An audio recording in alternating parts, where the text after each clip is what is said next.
अस्सलामुअलैकुम। उम्मीद है कि आप सब खैरियत से होंगे।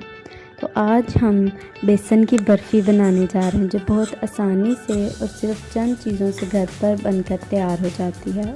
बच्चे और बड़े सब इसे बहुत शौक़ से खाते हैं। मगर बर्फ़ी बनाने से पहले आप सबसे गुजारिश है कि वीडियो को मुकम्मल देखें और हमारे चैनल को सब्सक्राइब कर लें, ताकि हमारी आने वाली हर वीडियो आपको मिल सके। तो चलें शुरू करते हैं। सबसे पहले बर्फ़ी बनाने के लिए आप एक पैन में एक आधा कप बेसन का ले लें। बेसन अच्छी तरह से छान कर इस्तेमाल करें। बेसन का आधा कप ले लें और उसके अंदर घी या ऑयल, जो आपको बेहतर लगे, 1/4 कप इस घी का इस्तेमाल, यानी 1/4 कप घी या ऑयल का इस्तेमाल करें। इन दोनों चीज़ों को लो से मीडियम फ्लेम पर अच्छे से भून लें। इसको तब तक भूनें जब तक बेसन अपना कलर तब्दील ना कर ले। जैसे ही बेसन अपना रंग बदल ले और बहुत धीमी धीमी सी खुशबू आने लगे, तब तक आपने इसको भूनना है, ताकि कच्चापन या कच्चापन ना रह जाए बेसन के अंदर। इसके बाद बेसन को अच्छी तरह भून लेने के बाद आपने अच्छी तरह से भूनने के बाद आप इसे किसी बॉल वगैरह में, किसी चीज़ में निकाल लें। इसके बाद अब आप सूजी की बुनाई करें। सूजी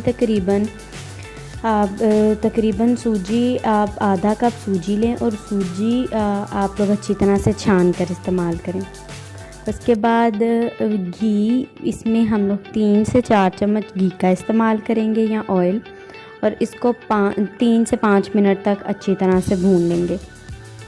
इसको भी तब तक भूनेंगे जब तक ये अपना कलर तब्दील ना कर ले और धीमी धीमी सी खुशबू आने लगे। इसको तब भूनने के बाद लो टू मीडियम फ्लेम पर इसकी भी बुनाई करेंगे। इसको भून लेने के बाद हम लोग बेसन और सूजी को आप मिक्स कर लेंगे।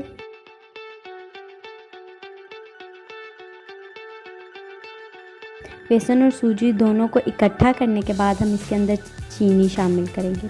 चीनी आप चाहें तो पिसी हुई चीनी शामिल कर लें, ना चाहें तो ऐसी चीनी भी शामिल कर लें। अगर आप ऐसे भी शामिल करते हैं तो गरम गरम में शामिल करें तो चीनी अंदर मिक्स हो जाती है अच्छे से। लेकिन अगर आप चाहें तो आप आइसिंग शुगर, पिसी हुई चीनी का इस्तेमाल भी कर सकते हैं।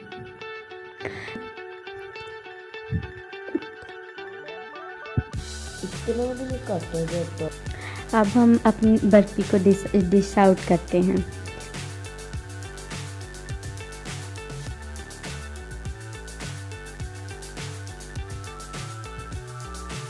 अब हमने इसको डिश आउट कर लिया। मेरे पास कुछ बादाम थे, आपके पास जो भी हो आप इसके ऊपर डाल लीजिए।